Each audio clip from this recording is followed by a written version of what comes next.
Thanks for listening to the Lakers Fast Break podcast, part of the Hoopheads Podcast Network. Check out all their awesome basketball shows today at hoopheadspod.com.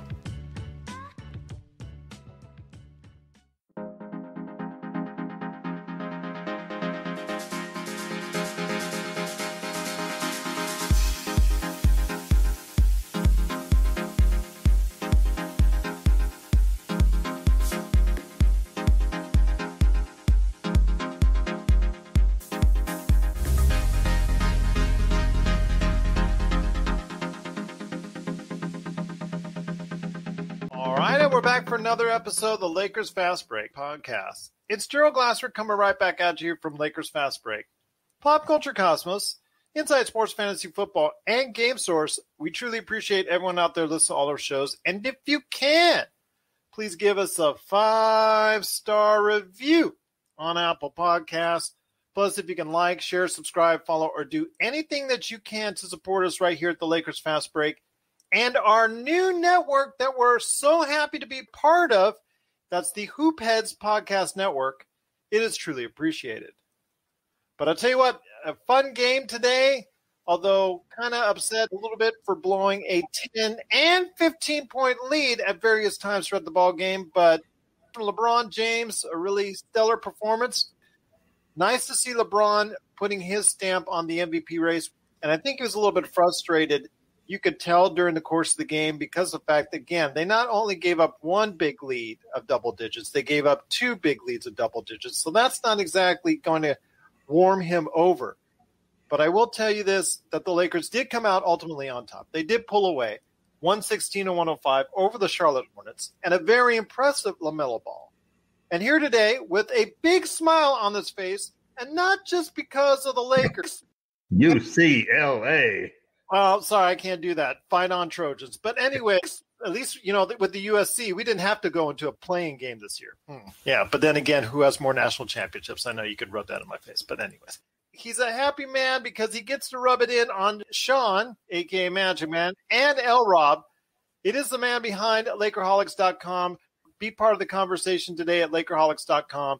It is LakerTom. And LakerTom, again, Lakers pulled away. That's nice. LeBron James, great performance. That's nice. But you got to be a little bit concerned about the lack of focus at times because they took off their foot off the pedal, not once, but twice. Well, I don't know. I'm not really concerned about it, Gerald. I thought that we were in control most of the game, even though the Hornets had a couple of little spurts to come back. They never really could get the lead again, other than that 3-point lead that they had early in the game. And I think that, I think I give more credit to the Hornets for coming out after the halftime. They came out and practically wiped out that lead. Then we built up another one. They came back out again. And it's the same problem that you have when the Lakers get behind, as every team does, which is it takes so much energy out of you just to catch up that sometimes you just run out of gas at that point in time and the other team pulls away. And that's what happened with the Lakers there. Some great play by LeBron. I mean, after being the playmaker for a couple of games and posting those triple doubles, we saw LeBron the scorer come out today and firing away from three, attacking the basket. Sometimes a little more isolation than I really like. But all in all, it was good to see Caruso get back on the floor, so we weren't quite as shorthanded. Alex was obviously a little rusty on the shots. I couldn't believe the layups that both guys on both teams missed. Trez was just shaking his head by the end of the game, and then the one that Gordon missed, I couldn't believe. It was just with Trez, he's just been so efficient lately in the past 3 games. You knew the basketball gods were going to say, you know what? I know you shoot dunk it, Trez, dunk it, man, is what the basketball gods are saying. I know you normally shoot 60% plus, and I know you've been shooting 73% plus in the past 3 games, but you know what? We're going to have to go ahead and slow you down. Like you said, you should have dunked the ball. But, again, they were missing a lot of bunnies. Caruso could have had a couple and ones, and it just it's concentration sometimes. I don't know what's going on. But, again, it's still kind of upset when we go into the lane and we're not looking at the basket when we have those layups brought to us and we're always going ahead analytics, passing out for three-pointers. That still happened today. It kind of irritated me. But yeah, KCP threw one when he was actually right at the rim. That's exactly what I'm talking about. That was so irritating. I don't mind those when the three goes in, but no, I don't mind. I do mind those. When the three is missed, and then it definitely is a killer. I mind when the three, even when they take the three, even if they make the three. We won this game with the 3-point shooting tonight. I understand that, my friend, but when you have the easy basket, what do you tell your kids? What do you tell your players when you're a coach? You're a coach. You take that basket. You take the basket when they give you. Exactly. Good offense takes what the defense gives you, and if the defense gives you a layup, you take that layup. Unless you're down 3 at the end of the game. Of course. But right in the second quarter when he did that, right. It's just like, makes you scratch your head. But again, the Lakers seemingly had, whenever they wanted, they could just put their foot to the floor, the pedal to the metal, and just move out and distance themselves from the team. They just took that foot off the gas. It's kind of irritating to see that they had this win in control the whole game, and they chose those points in time to go ahead and rubber band them back. They didn't do it on purpose, man. You got to get. It's the NBA, and I understand that it's a human rubber nature. League. It's human nature. You've got to run. I've got to run. You've got to run. I've got to run. But I could just see the way LeBron acts. I could see the way he was irritated by it. That's the problem that gets me because, at 36 and 18 years in the league, you don't have – it's like the last game. LeBron took off a lot of defensive plays the last game. Tonight he didn't. He paces himself during the game. You can tell that. And I think he also wanted to go ahead and send a message today to Mr. LaMelo Ball. Well, I think he saw the opportunity. We knew that Utah lost. Yes. And then we knew the Suns were in trouble. Perfect opportunity for the Lakers to move up in the standings and for the team to continue to show that 4 wins in a row now, starting off the second half of the season. Yeah. The team is learning to play without Anthony Davis. In the long run, I think that's going to be a huge benefit for them.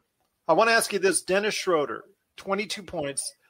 Not the greatest of shooting days, but still very effective, aggressive in the half court. I want to hear your thoughts on Dennis Schroeder and how he played today. Again, like you said, the Lakers pulled it out. Great win with Utah and Phoenix losing. They've moved up second place overall in the NBA, a game and a half behind Utah. But again, how did Schroeder – overall his game to me, again, is so aggressive, and that's what I like to see. Well, he's probably one of the quickest guys in the league and fastest guys in the league going to the rim. And sometimes he gets out of control. Sometimes these speed players do that. Tonight, he also hit a couple of threes, which is great because that's the weak point in his game. He played some good defense. There was an interesting quotes from about the Lakers trade deadline exploits. And he was really saying that one of the things that looks like it may be happening is the Lakers have not given that extension to Dennis. And the reason apparently is because Dennis wants to be wants more than $20 million. And the Lakers really can't give that to him at this point in time, which means that he's going to wait till summer.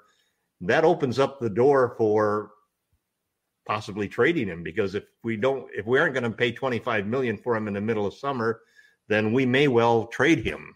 Yeah. Then Woj also brought up this whole subject of the fact that the Lakers would like to open up money for THT, for Schroeder if he's going to get an extension, and maybe even for Harrell.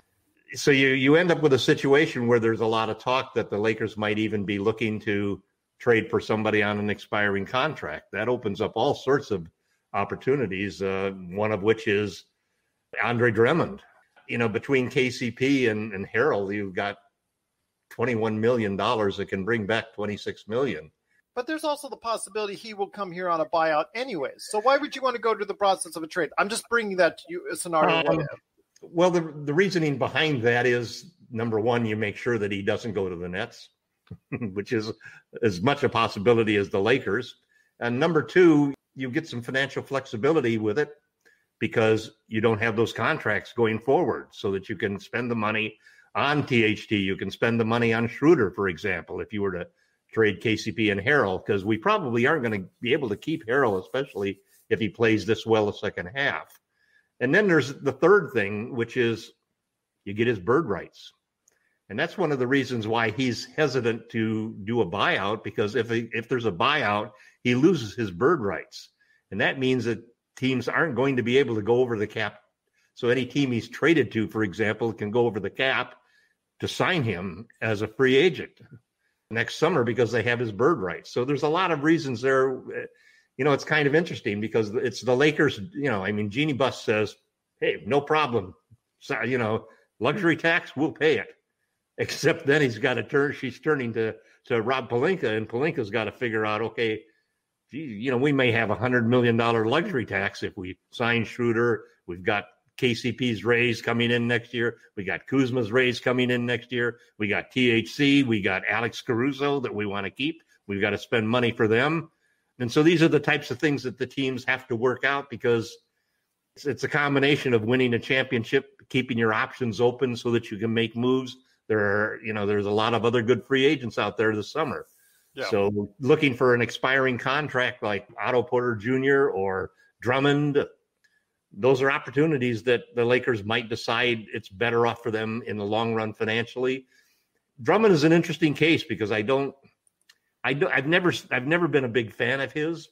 I've always felt that he was a difficult fit on the Lakers because he doesn't play the kind of defense that we played last year in the playoffs. But on the other hand, he is a shot blocker. He is a great rebounder, and he scores 17 points a game. And he gives size that is pretty intimidating. I listened to the Woj pod as well, and they were stressing the fact that, one of the things that is missing is that size, that intimidation factor that we saw. I know you were not exactly the biggest fans of Dwight Howard and also JaVale McGee. Okay, I get that. And if you're just listening to us now, if you just joined us on the Hoop Heads Network, no, it's because I don't think they offer anything on offense that Drummond offers from rebounding and scoring. But you've not been high on the Drummond chain because Drummond, like you've also said, because on a playoff situation, just like Gobert, just like any big 7-footer that's out there, except for Joel Embiid and Jokic, they're going to be played off the floor. So it's awful hard to play a guy off the floor if he's getting 15 rebounds and 17 points. See, that's the problem with Drummond is theoretically he could score enough at the other end to keep from getting played off of the floor. Whereas he's not going to be a guy who can do the switching, rotating defense that we used with Morris and AD last year in the playoffs that was so successful. But there also are teams where, you go up against Joker, you go up against Embiid. He's the kind of player who can really give them trouble just because of his 280 pounds and his height. Well, I'll tell you this: if they are able in the buyout situation to get both Drummond and if they get Drummond in the buyout situation, that's the best of all. Better than trading for him, in my opinion. Yeah, but if they get him, even though there's some options, even though you get a couple of options that are advantageous, you free up cap space. Yeah, I know. To get Caruso and THT and Schroeder, and you get bird rights with him on a trade. But he is 27 years old. I want to stress that. Yeah. The reason that makes him more attractive than virtually all the potential buyout candidates that are out there is because he's not at the tail end of his career. Yeah. And also, if they were to get him and Otto Porter, if they were able to get both on a buyout, if both become available on that, I think that would be truly awesome. I think both are possibly trade asks. If Woj is right about the Lakers wanting to open up flexibility for their free agents, those are the two guys who are the most attractive expiring contracts to trade for. This is Raphael from NBADraftJunkies.com, and you are listening to the Lakers Fast Break.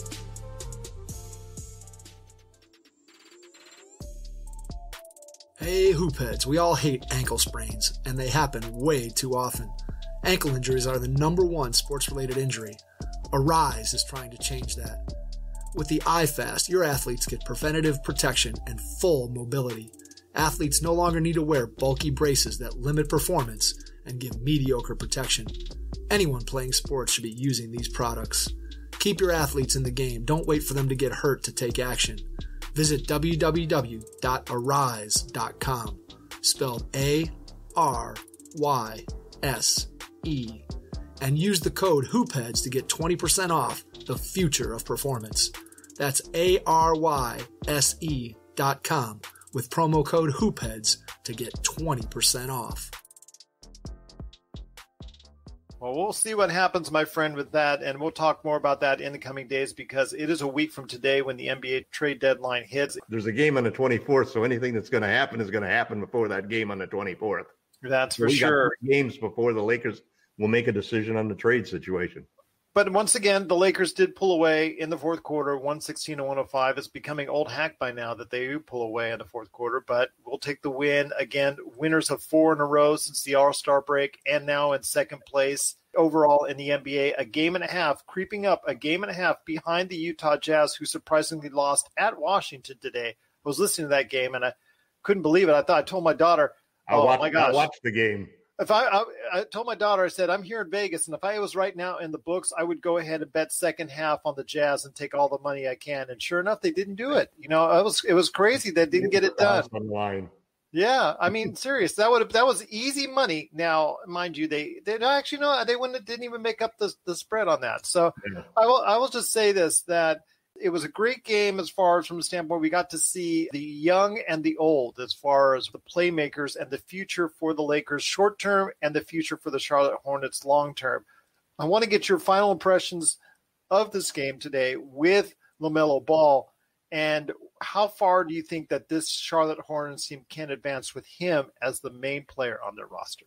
First off, I think it's going to be between him and Ant-Man as to who's going to be Rookie of the Year. I mean, Edwards scored 44 points tonight, I think. Yeah, but, I mean, Edwards has come on in the last couple of games. So if he keeps on going at that he's going to get consideration. But the first 3-4 months for him were pretty scary as far as the efficiency is concerned. I think Melo is going to be the Rookie of the Year. I think he is the best choice. Oh, yeah. I think he's going to be maybe not a player of the dimension of Luka, but he's going to be one of those guys that there's teams that are going to be regretting having not picked him at some point in time when they had an opportunity. He's an electric player. He can shoot from outside. He's got great vision of the court. He's taller than Lonzo, and he's not afraid to go to the rim. You know, that's the big difference between him and his older brother. Lonzo's weakness is basically shooting free throws and getting to the rim. So, I like Melo. I love him a lot. There's another player that I've written about too that I think is kind of interesting, which is Lonzo Ball back to the Lakers. Oh, well, there you go. But that's going to be a harder deal because he's playing so well, and if you're going to have to go ahead and trade, but they still seem to be talking. I mean, you can see the Porzingis rumors have died down and so forth, but everybody seems to feel that it's still up in the air as to whether or not Lonzo will stay. Yeah. Again, because he is a free agent. And here's a great situation. What happens if the Lakers are convinced that Schroeder is going to get a $25 million offer, and the Lakers don't want to use the bird rights to match $25 million for him? That's an interesting trade. That is an interesting trade. And you throw KCP in there, and you have a KCP and Schroeder you switch backcourts for Redick and Lonzo Ball, and the Lakers get all of that flexibility they get out of those two contracts. And they're looking at two free agents, basically. One of them a restricted free agent, and the other who they can give a qualifying offer to, and the other just a downright free agent in the case of Redick, who they'd probably let go unless they still had gas left and proved it. So it's turned into a fascinating situation for the Lakers as we head into the trade deadline, and it'll be great to see. Who knows what's going to happen? Who knows what's going to happen indeed. We're signaling the ref for a quick timeout, but we'll be back with more of the Lakers Fast Break podcast. Check out what's been going on with the Pop Culture Cosmos Show and the PCC Multiverse. The better that these Marvel films do, the higher the standards are going to be for not just other films in general, but other Marvel films also. I think it's really hard to end a show with this many fans in a satisfying way. That's the Pop Culture Cosmos Show. And the PCC Multiverse. Playing worldwide on radio 7 days a week and wherever you get your podcasts. But once again, I'm with LakerTom. He is the mastermind behind Lakerholics.com. Be part of the conversation today at the best fan site that's out there, Lakerholics.com. We're not only going to see his great articles there and also his Medium.com site, but also you will go ahead and check out all the great stuff that's been done by 5 great things from Admiral Akbar himself, Jamie Sweet. I wonder if he called this a trap game or not. I didn't hear too loudly from him. And then also as well, Sean Grice, a.k.a. Magic Man. All of us put out new content pretty much every single day at Lakerholics.com, the best Lakers fan site that's out there. But before you head on out, my friend, I want you not only to give an update on what's going on with your latest articles at Lakerholics.com, but also a chance to rub some salt into the wound because you, as a UCLA alumni, got a chance to go ahead and revel in the victory over LRob's Michigan State. UCLA started off the season so well, and then came just like string of close losses after close losses. They've had a good recruiting class coming in next year, and I grew up watching Dick Enberg call the 11 p.m. reruns of the UCLA Bruins games with Kareem Abdul-Jabbar and Bill Walton and all of those great years and so forth. And so those were really the heart of my college basketball years of enjoyment. So I still root for the Bruins every year, even though it's been a difficult, last few years, hoping that they'll get things turned around. And so it was great to see them win that play-in game, actually now make the tournament. And once you get in there, that's the one thing about March Madness. Anything is possible. It's just hard, though, because they're going in at a disadvantage because they have to go in with a little bit of rest. But we'll see. These are young kids, so you never know. Also, in these playing teams, I've heard it the other way around because they've already created a rhythm. So you've won once, so you're now going in a little bit more expectant of what's going to go and happen, whereas somebody that's just been out for a week or week and a half or sometimes up to two and a half weeks because they won their conference tournament or whatnot, you're playing up against – they're coming in real cold. Well, you're coming in as a very low seed, which means you're getting matched up against a pretty good team. So, that's also the huge disadvantage that they have. But listen, congratulations to the Bruins for making it. It was a great night tonight. I mean, the Suns lost, the Jazz lost, the Lakers won, and the Bruins won. I can't complain. I can, but, Are you SC Trojan? Did you go to SC? I did for a cup of coffee, my friend. Almost like a cup of Starbucks coffee. But yes, I did go to USC for a little bit. I went to USC for a little bit too. Well, there you go. See, but I went to UCLA last. Well, that's your fault. Unfortunately, I'm sorry to hear that. But fight on, Trojans, fight on. But again, it is the Lakers winning. That's just why we're here. The Lakers Fast Break, 116-105. LakerTom and I are going to be back very soon. But before we head on out, you didn't tell people what you're working on at Lakerholics.com. Well, I had an article out today that was basically looking at what I call the Lakers bench big three, which is obviously Montrezl Harrell, Kyle Kuzma, and Talen Horton-Tucker. They had 3 games in a row where they were shooting they were scoring 77% more than they did in the first half of the season. Mm-hmm. And the impact on the offense of the way that we changed, we really went out and Frank Vogel, I give him credit because all year long, he's never really pushed LeBron James and Montrezl Harrell pick and rolls the way that, the reason that Harrell won the 6th Man of the Year award and averaged 20 points per game last year was the pick and rolls that Lou Will and him ran for the Clippers.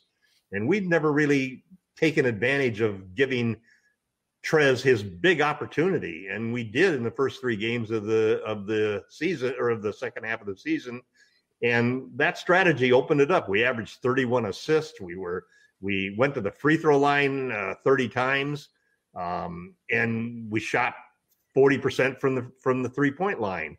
Tonight, for example, we went up against a team that shoots 35 threes a game, and we only shoot 30 a game. Well, we shot 39 and held them to 20. Yeah. That's really the focus of what we're trying to do. We need to improve our 3-point differential because we're negative, whereas the Jazz, the Clippers, and the who am I leaving out of there? Wait, the Nets? The Nets are all shoot 43s a game. And if you shoot 10 less threes a game, you're probably going to make 3 less, which is like 9 or 10 points. So it's good to see. It's good to see Kuzma. He'll be up over 5 threes a game now. He shot 9 tonight and hit 4 of them. But we need some volume 3-point shooting, and we need players to develop confidence. And, you know, as a coach, what I've always told the kids on my teams is basically, you can't make them if you don't take them. And the Lakers just basically need to let fly and shoot the threes with confidence. They did tonight. And that was the last little streak that pulled us ahead, was really those 3-pointers that went in. LeBron also starting off the game, you know, he put 3 threes in tonight, which was really great. 4. 4? Wow. 4 for 9. So, you know, that's the type of shooting that you really have to have if we're going to survive in the playoffs. Last year, we shot 30 a game, 31 a game for the season, and then we went into the playoffs and shot 34, and at a higher percentage than we did during the regular season, so we can make up some of that deficit. We didn't really kill them in the points in the paint tonight like we did the first 3 games of the second half of the season, but it's a good win. We showed some resilience in coming back. We never really let them take over the lead, and we're 4-0 now. If we can win the next couple of games, you know, it's always interesting to see how that affects the decision makers in the Lakers front office. You know, if you go in there 6-0 and you have Kuzma, Talen Horton-Tucker, and Montrezl Harrell playing great, as well as LeBron and other people in the starting lineup, then it takes some of that pressure off of feeling like you have to make a trade. I've been strongly in one category, which is I think that we do need to make a trade for a volume 3-point shooter and possibly a rim protector. But I'd have to say I've been also influenced by the fact of how well the bench has played the last 3 games. And then even tonight, Kuzma and THT played really well, although THT had this little 25-second stretch where he blew, 5-point lead worth of the lead. But it'll be a good call. I mean, as fans, we don't have the inside information of what's going on in the locker room, what actual negotiations are with other teams. So I do have a lot of trust in Rob Pelinka and the Lakers front office and the coaching staff to make the right decisions, and we'll see what happens with them. I'm watching Twitter like you do every year during free agency.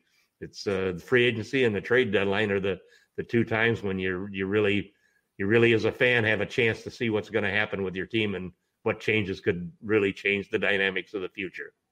He's got Shams and Woj refreshing on Twitter right there for you every few seconds just to make sure he's got the latest news and information. Again, the Lakers did win 116-105. LakerTom, it's been great having you on. We want to thank so much the Hoopheads Podcast Network. We are so thrilled to be part of this great network. Please support their sponsors today and also support the other tremendous podcasts that are on that network. That's hoopheadspod.com. Want to go ahead and check out all the great shows that are on there, including ours, because we're now part of the Hoopheads team. Well, LakerTom, it was a great victory once again. Cannot thank you enough for being part of today's broadcast. For all you pop culture fans, I'm dropping a PCC Multiverse on the Pop Culture Cosmos channel talking about the Justice League, Falcon and Winter Soldier, and so much more. So please check that out. And once again, it is the Lakers 116-105. LakerTom and I will be back on Saturday. It's going to be an afternoon game against the sizzling hot. Ow! It's so hot it's burning. It's one hot team against the other as the Lakers against the Atlanta Hawks. And we'll be coming on right after that, right here at the Lakers Fast Break Podcast.